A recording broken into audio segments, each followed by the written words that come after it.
Stage अलग अलग है। कौन जीव पतन करके ऊपर छठे सप्तम गुणस्थान से पतन करके सीधा किस गुणस्थान में जाएगा, इसकी नियमावलियां हैं। जरूरी नहीं कि क्रम से गिरे, क्रम से भी गिर सकता है और डायरेक्ट भी गिर सकता है। जैसे मान लीजिए संज्वलन के तीव्रोदय में अतिक्रम, व्यतिक्रम, अतिचार के बाद अनाचार भी हुआ और वह विषयोन्मुखी है, विषयों को प्राप्त करने की तीव्र लालसा बन गई। उसमें क्या संकल्प करते हैं आप? नारायण प्रति नारायण और ऐसे लोगों के चक्रवर्ती शुभोम और ब्रह्मदत्त चक्रवर्ती, इनके इतिहास को पढ़ेंगे तो उनके परिणामों का उल्लेख मिलता है। तो उसको देखते हुए ये विचार करना चाहिए कि वो छठे सप्तम गुणस्थान भावलिंगी थे। भावलिंग में जो पुण्य कमाया था वो सातिशय पुण्य था और निदान बंध के कारण से वो सातिशय पुण्य निरतिशय में बदल गया। बदलने से चक्रवर्ती बनने योग्य तो पुण्य था ही, लेकिन निदान बंध के बावजूद भी वो कम नहीं पड़ा। हाँ हाँ, विषयों की तरफ आ गया, पुण्य कम नहीं पड़ा कि भाई इन्होंने निदान कर लिया तो चक्रवर्ती कैसे बनेगा। उनका पुण्य इतना था कि उस पुण्य के फल को स्वर्ग में जाकर सागरोपम के आयु भोग कर लौट कर आने के बाद भी चक्रवर्ती बनने योग्य पुण्य था, लेकिन वो निरतिशय हो गया था, निरतिशय हो गया था। और निरतिशय होने का जो पुण्य का प्रताप होता है, प्रभाव होता है, वो क्या होता है देखिए, वो संसार भ्रमण ही कराएगा, मोक्ष जाने नहीं देगा, वो धर्मात्मा बनने नहीं देगा, वो धर्म विरुद्ध ही परिणाम होंगे। धर्म पर श्रद्धा नहीं जगेगी, सम्यक दर्शन आदि होगा ही नहीं, क्योंकि जो विकल्प किया है पहला उसको तो भोग लो। उसके बाद देखा जाएगा। अब आपने संकल्प किया है तो उस संकल्प के अनुसार पहला वो फल मिलेगा। कर्म किसी को छोड़ता नहीं है, जो आपने संकल्प किया है संकल्प के अनुसार वो मिलेगा। और मिलने के बाद फिर आप अन्य कुछ काम करना चाहते हैं तो नवीन रूप से बचेगा तो देखेंगे। ये शल्यों की बात बहुत गहराई की बातें हैं, समझना पड़ेगा इसको।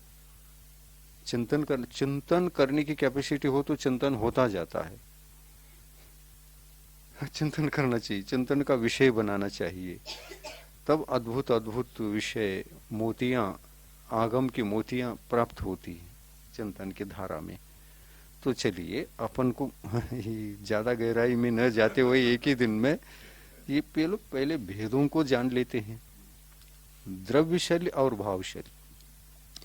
द्रव्य शल्य वह है जो भाव शल्य की उत्पत्ति में हेतुभूत हैं, कारणीभूत हैं, हेतुभूत हैं, कारणीभूत। द्रव्य शल्य कारण नहीं बनेगा तो भाव शल्य की उत्पत्ति भी नहीं होगी। जैसे हमको कोई विषयों की आशा नहीं और नहीं निदान बंद वगैरह करके उसको उपलब्ध करने की न चिंतन है, न भाव है, न ध्येय है, कुछ नहीं है, तो मुझे द्रव्य कर्म का उदय भी हो, क्या करेगा? क्या करेगा? निदान बंद किए बिना भी मैं नीचे आ सकता हूं, आ सकता हूं ना। निदान बंद करना ही चाहिए ऐसा कुछ नहीं है।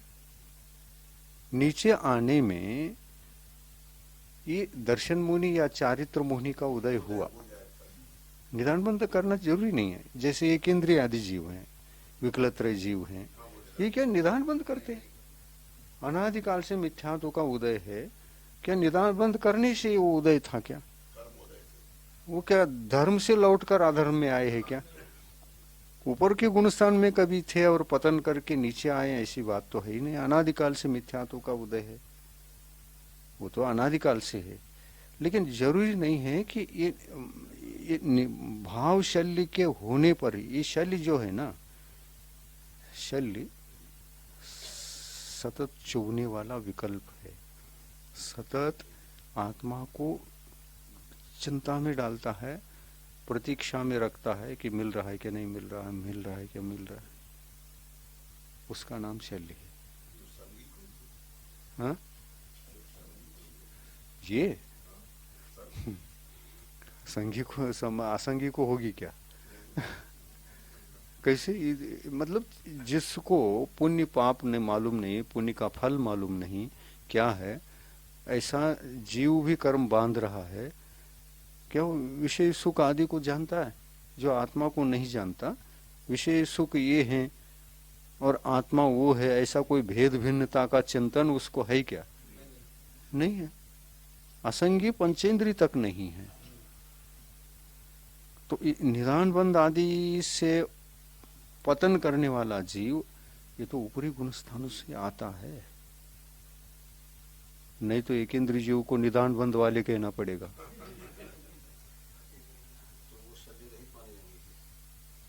हाँ शल्य रहित है। हाँ शल्य रहित भावों से, शल्य रहित भावों से क्या अनादिकाल से वो मिथ्या दृष्टि नहीं है? क्या क्या शल्य किया बताइए उन्होंने, कब कब क्या क्या निदान किया। क्या मिथ्या माया, हाँ माया मिथ्या और माया मिथ्या और निदान, क्या माया किया? यहाँ देखिए क्या लिखा है शल्य के लक्षण में। माया शल्य का लक्षण क्या है? कषाय भावों के, नहीं सुनो सुनो तो यहाँ पढ़ा नहीं है अभी। बीच में ही पूछ लिया। कषाय भावों से त्याग धर्म का आचरण करना। त्याग धर्म का आचरण करना कौन करेगा? त्याग धर्म असंगी करेगा क्या? किसी वस्तु को हेयोपादे ज्ञान हो तो ही त्याग कर सकता है।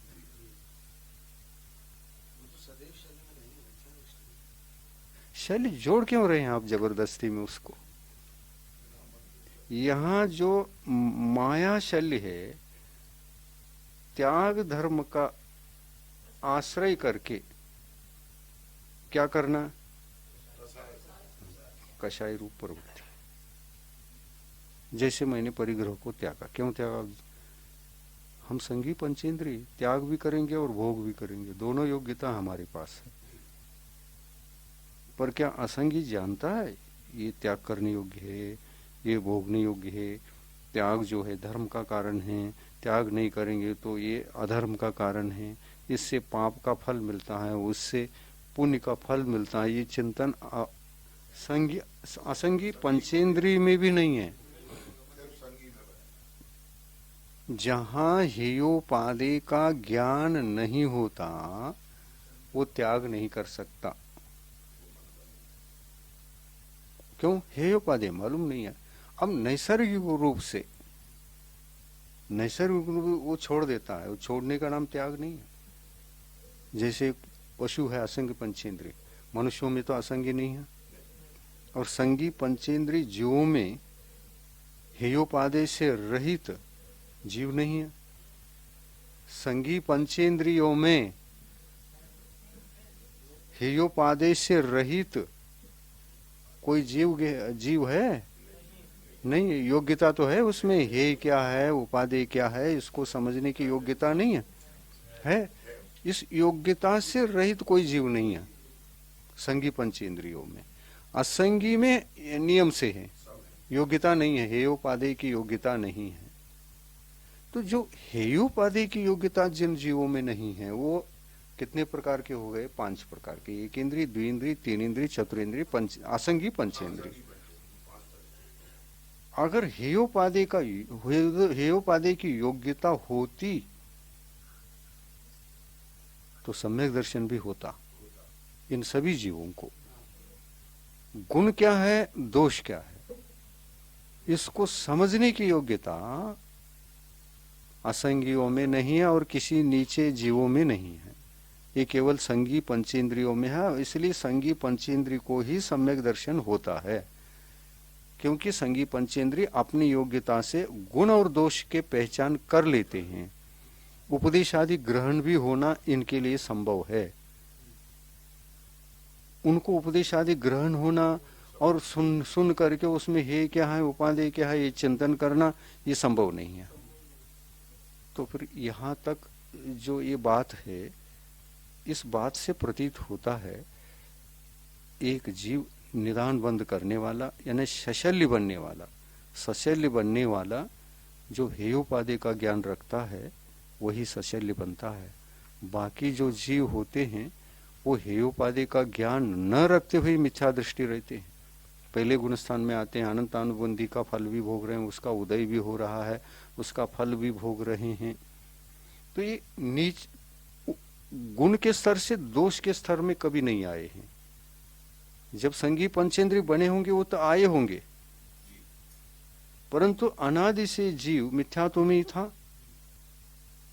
क्यों रहा? हेयोपादि का ज्ञान न होने से। तो हेयोपादि का ज्ञान होने का जो शरीर रूप पर्याय है वो अपने को मिल गया, तो ऊपर चढ़ने की जिनकी क्षमता है वहां त्याग की क्षमता है। पहले गुणस्थान का त्याग हुआ, इन गुणस्थान को त्याग करते करते ऊपर गए। इनको जो है हेयोपादि का ज्ञान होता है। त्याग का तात्पर्य यहाँ विषयों का त्याग ही नहीं है। हाँ, मुझे ये पुण्य क्या है, पुण्य पाप क्या है, ये पता होने से ये पाप का मार्ग है, ये पुण्य का मार्ग है। पाप के मार्ग को त्यागना और पुण्य के मार्ग को स्वीकार करना, और इसके पश्चात धर्म है, वो भी उपादेय है। परंतु पाप के मार्ग को त्याग कर पुण्य के मार्ग को ग्रहण करना भी ये भी योग्यता है क्या? नहीं। इसके पश्चात धर्म है, सम्यक दर्शन आदि है। तो सम्यक दर्शन प्राप्त करने के लिए भी गुण दोषों का ग्रहण किए बिना, समझे बिना क्या सम्यक दर्शन आदि गुण की ओर जा सकते हैं? वहां तो 3 गुण स्थान त्यागना है। हाँ, बिन जाने तो दोष गुणन को कैसे तजिए गहिए। वहां पर तो 3 गुण स्थानों को भी त्यागना है, और उससे पहले फिर ये गुण स्थान छोड़ो, इसको क्यों त्यागा जाता है इसका विचार भी तो चाहिए।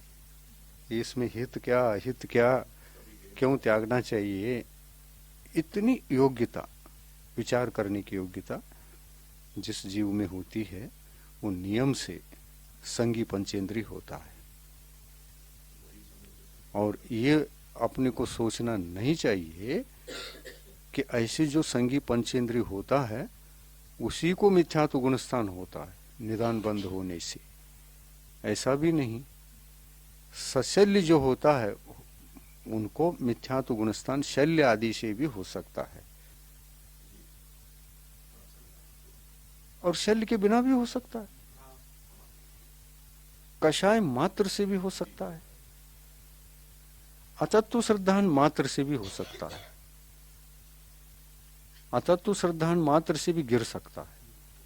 तो वहां पर क्यों गिरा, शल्य ही कारण बना, जरूरी नहीं है, अन्य कारण भी बन सकते।